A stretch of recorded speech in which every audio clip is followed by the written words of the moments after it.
I'm Julie Barkey with this Senate update. Steve's law allows first responders, police, and others to carry and administer Narcan, which counteracts a heroin overdose. It was signed into law in 2014, but problems have surfaced. Senator Chris Eaton offered legislation to fund the program, and we heard testimony on Monday in the Senate Health, Human Services, and Housing Committee. This committee heard Steve's law, and you're aware of all the deaths that are occurring from the use of opioids and heroin. In fact, we lost another person in Champlin this weekend to an overdose.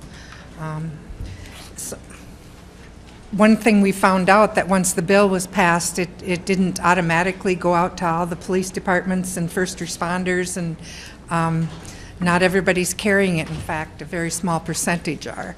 And so we found out that apparently we're responsible for getting the word out and finding a way to get the product out in the community. So are you starting, Lexi? Okay. So I'd like Lexi to speak. She's the assistant director. I'm Lexi Reed Holtum. I'm vice president of the Steve Remler Hope Foundation. Thank you, Ms. Holtum. Thank you, Madam Chair and committee members, for creating the time for us to be here today, speaking about Senate File 1410. Yes, so I'm feeling really upset today, so excuse me, because we did have another death in Champlin over the weekend in Senator Hoffman's district. In speaking with law enforcement in that community today, no, they indeed are not carrying naloxone, and they are not trained. In Anoka County, in that area, the border Hennepin and Anoka County, there have been 3 overdose deaths in the last month and a half. There have been 6 in Duluth over one weekend. 5 or 6, we couldn't get the accurate number, which speaks to, as Senator Eaton was saying, when we passed Steve's law, when you all passed it unanimously, it is an incredibly important, powerful, good public health and safety law that you all passed unanimously. I did not know that it was going to be our responsibility to then move forward and implement this across our state. The numbers that we are seeing are astonishing.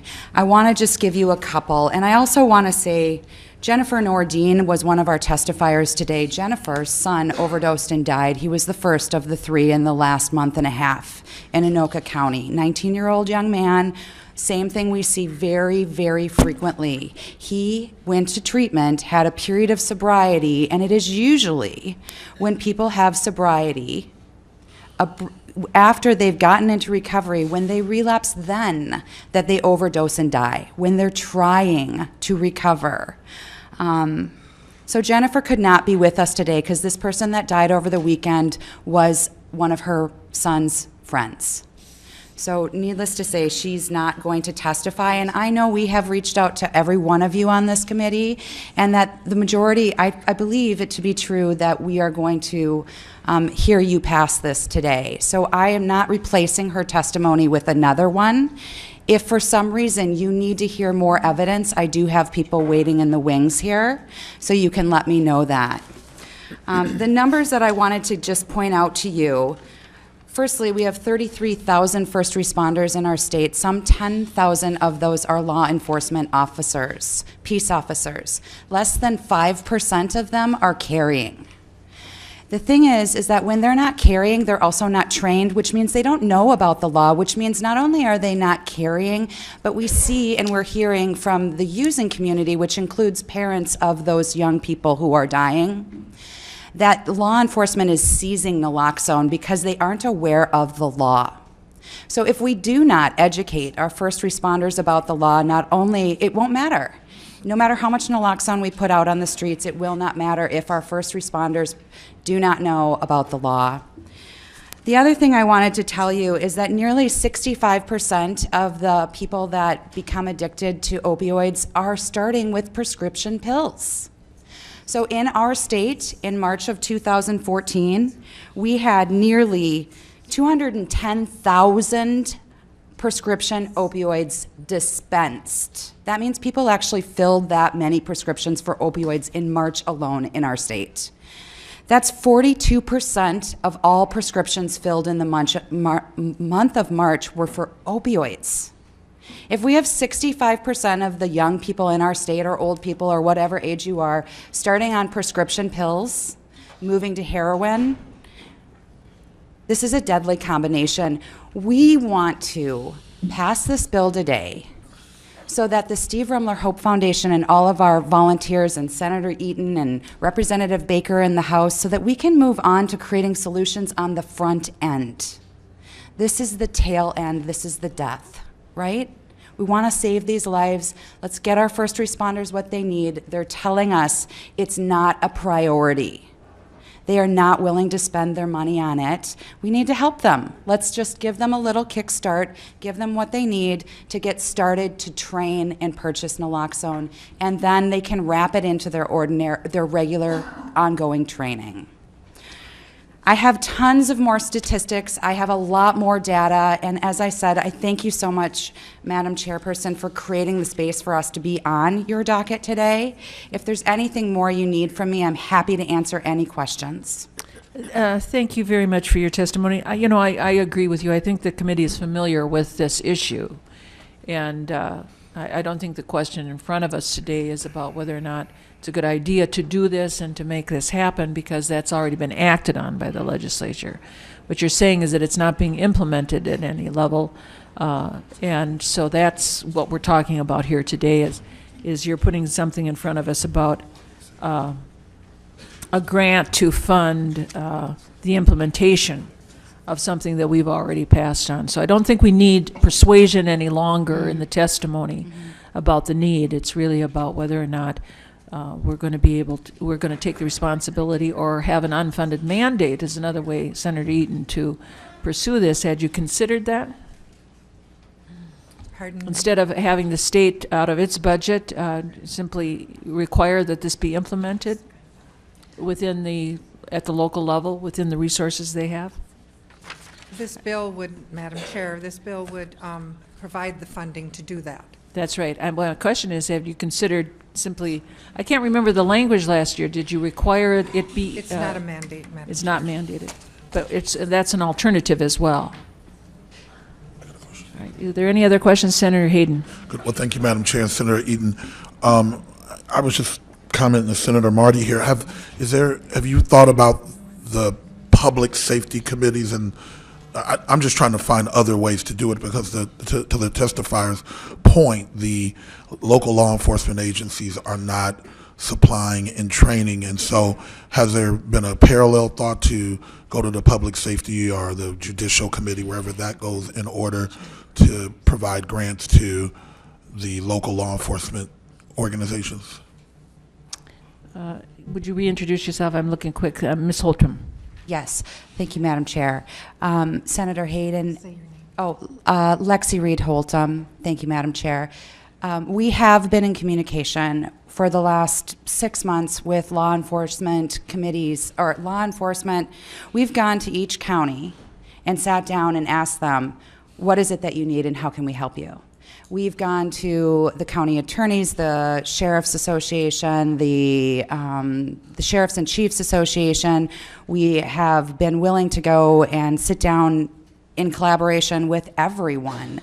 And we repeatedly keep coming back with the same thing, that they say they do not have it in their budget, that they can't find a way to train. I want to tell you, we've come up with some solutions. So we do have Dr. Paul Satterley here with us today. Dr. Paul Satterley has offered some of the cost. So for Hennepin County, Sheriff Stanek, he spent roughly around $10,000 to train 23 officers. So, Madam Chair, I just want to make sure you knew the question that I was asking. Okay. I was wondering if Senator Eaton, had thought about going, thank you, Madam Chair, to that this would be in the Department of Public Safety's budget in order to fund the activities to get people trained and provide them with the Narcan, or I forgot the technical name of it. That's correct. So I'm just trying to find other ways. I guess I sit on the finance committee as well, and so I was just thinking about the stress that is on that budget. And when I listen to your testimony, and I'm in full favor of it, it appears to me that this is really a now movement to get dollars to local law enforcement agencies. And so I'm wondering if another place, I won't say that because I don't know, we haven't made those decisions, another place would be out of the Department of Safety's budget in order to fund local law enforcement agencies too, so that they can be trained and have the product to help save people's lives. I guess that's the question, Senator Eaton, that I was wondering. Madam Chair. Yes, Senator Eaton. Thank you, Madam Chair. Senator Hayden, I've met with the Health Department, I can't tell you how many times, the Department of Human Services and the Department of Public Safety, and if any one of them would have been willing to take this over, I wouldn't be sitting here. It's like we decided we just needed to do legislation because no one was willing to take this on. Senator, before we take more questions, we have Dr. Satterley here also, and I just, because of time, I just want to narrow our conversation here a little bit to the need for this was already decided by the committee last year. So what we're really struggling with is implementation, concerns that you have that it hasn't been implemented. And that's why the conversation is going this way. It might be better dealt with in finance, but what you're hearing from the committee is we may have the wrong funding source for the responsibilities. So I just want to give your other testifier a chance if there's something that you need to say to help us in the discussion in front of us right now. Thank you, Madam Chairperson and committee. My name is Paul Satterley. I'm an emergency medicine physician at Abbott Northwestern. I've been practicing in the state for about 15 years, and for 12 of that, I've been involved with emergency medical services, including being on the regulatory board for 3 years. I have extensive experience educating people throughout the state, law enforcement, first responders, fire, ambulance, as well as throughout the country. And so exactly to your question is I think everybody understands this is an important thing to do, but why is it not happening? And my response to that is typical medical advances in the state, if they're grown organically, take place in little pockets until everybody identifies that it's successful and follows the lead of how someone else is doing it. So if we implement something different in the ambulance, it may take up to 2 years for the entire state to catch on to it. There's a cycle of recertification that goes through with national entities like the American Heart Association until they get it in their criteria or their agenda. Your average EMS system isn't going to start inserting new education because they've got to maintain their certification. They've got to do on the list what's expected of them to be certified in the state and nationally. Right now, Narcan education is not on anybody's national accreditation list or national agenda. Minnesota's ahead of the game in that. So people that have established budgets, established education plans for the next year, this isn't in there, and they're not going to make room for it because it's not a priority to them. What's a priority is staying state certified, national certified. So I think that rather than let this grow organically like most medical advances, I think we need a jump start because every time that there's a delay, you hear stories like this. The jump start of the state helping to say, here's some dollars so that people can be trained outside of their normal pattern that's already been established, so that the providers, and again, the important thing about this is it includes law enforcement, but it also includes rural fire departments. It includes rural volunteer ambulance. There's a lot of places outside of law enforcement that have the same problem. And so we need to address all of those, and that's why I think part of the reason you see one individual entity like DPS doesn't want to take it on. Mm-hmm. Madam Chair. Yes, Senator Eaton, and then Senator Marty, and then Senator Nelson. I just wanted to elaborate a little bit on what Dr. Satterling said. Part of Steve's law, if you recall, is also putting the naloxone in the hands of volunteers and people who work in with people with addiction. And so we're hoping that some of these funds will find their way where the people who are actually using the drugs are, so that we can save their lives. It's hard to treat someone who's deceased. Senator Marty? Madam Chair, Senator Eaton, I think there's a little disconnect with what you're hearing, what Senator Hayden and some of us are suggesting, and not that we shouldn't have state funding, but you might have a better chance of getting funding through the public safety budget than the Health and Human Services budget. So I will just suggest, and I won't offer the amendment if you don't want, but on line 1.7, even though you want it to go to more than just law enforcement, appropriate money from the general fund to the Commissioner of Public Safety and make the bill related to public safety, because it is both health and public safety. And if it went to finance, and if public safety did not decide to pick up the funding, then Senator Laurie's division could try and do it. I just think a lot of us here are thinking, we want the funding to happen. We just think you might have a better chance in another committee, and we don't need to do that here. I just think if you send it and it goes to Public Safety, Finance Division, and they don't do anything, then again, Health and Human Services might step in, but we're just trying to figure out a way to help you get the money. Works. Thank you. Senator Nelson. Madam Chair, just real briefly, it's really concerning to hear that we have something that is a life-saving drug like Narcan, and yet I heard you testify that it could take 2 years for implementation across the state. Well, that is just not acceptable in this day and age, particularly. And so I think you've heard a lot from the table here about maybe seeking to get funding through the public service, which I understand through public safety. But let me just say, there are some things we can do that don't cost money. And I think you have an army of people in the Senate and probably the House as well who are willing to take that message to their first responders. I'll be writing a letter to every first responder in my district asking them what is the status of Narcan availability and the education that goes along with that. And I think that is something that all of us can do that necessarily wouldn't cost any money, but we should get a feel for that. So I can guarantee you that letter is going out to first responders in my district, and I'll be quite interested to see what the results are. Senator Rosen. Thank you, Madam Chair. Dr. Satterley, what exactly does the training involve? Madam Chairperson, Committee, Senator Rosen, thank you for asking. It's Dr. Saturn. Yeah. You're supposed to say your name. Oh, Dr. Satterley, thank you. Thank you for asking this. It's a very simple education. Honestly, I think that you could put a video in front of a person on 15 or 20 minutes that talk to them about how to recognize the overdose, a lot of the background stuff around it. And then I do think it'd be valuable to have a person with experience on how to administer the drug in front of them, allowing half an hour to an hour of just hands-on experience using the actual devices. And it's that simple. It is such an innocuous medication relative to other things that are so ubiquitous, like an AED, that sort of education that many people use. Madam Chair. Yes, Senator Rosen, then Senator Benson, then Senator Winkler. Madam Chair, perhaps we should spend some money on a video, because this, I think it's really an access issue, along with a public campaign to let them know that this is available. But this should be fairly easy to get this information out, I think.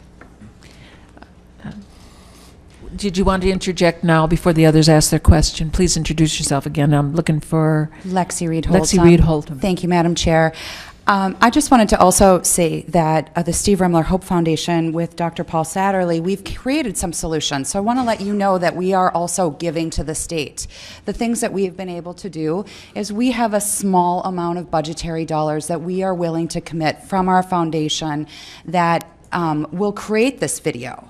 Dr. Satterley is willing to take responsibility for the first responder agencies across our state that do not have a relationship with a medical director to give them the standing order that they need. We are willing to house that on the Steve Remler Hope Foundation's website, along with the education, along with, if we need to create a training video, the training video. So we're doing everything we can to make it as simple as possible, but I would encourage you to remember that addiction is still treated as a stigmatized thing.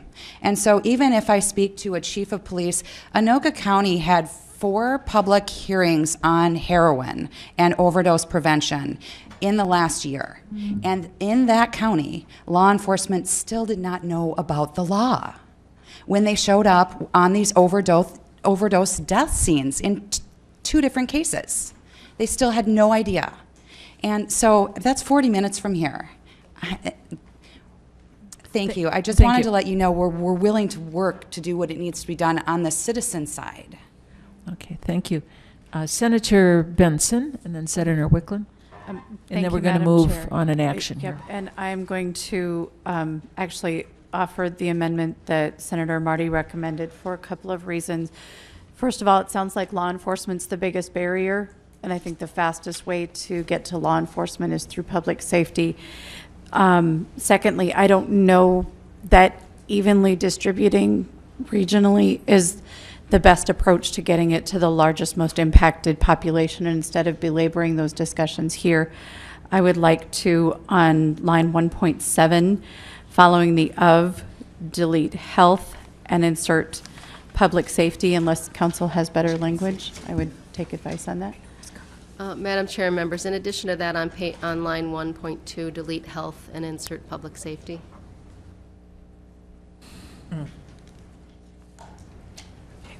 And Madam Chair, Ms. Benson, Senator Benson. that's okay. If I may comment, Senator Eaton, I would like you to have a fair shot at getting this money, and I frankly think your relationships with this committee would give you a second chance if public safety said that they weren't going to put it in their budget. But I think right now, if we want to touch law enforcement, if we want to elevate this issue for law enforcement, your best shot is public safety. And I would ask the committee to support the amendment. Madam Chair? There's a motion on an amendment on the, in front of the committee. Are you want to speak to the amendment? Yes, Madam Chair, I just wanted to thank Senator Benson and Senator Marty. I agree that, and Senator Hayden, that their advice is good. Any further discussion on the amendment? All those in favor say aye. Aye. Opposed say nay. Passes. Senator Wicklund. Thank you, Madam Chair. My question is, now that we've determined that maybe the money should go to a different source, is that going to make a difference if it's not a priority for the organizations that need the training? Is there some requirement that the state, say that this is a required priority or a mandate to get it done? I mean, I can see that, yes, we can distribute the money and the grants, but if that's not if that's only part of the issue, is there more that we should be doing? Senator Eaton. Thank you, Madam Chair. To be frank, I don't think I can get it passed in the House with a mandate on it. Okay. Senator Eaton, we won't do this today, but you might consider, you did mention the discussion about licensing requirements and continuing education requirements.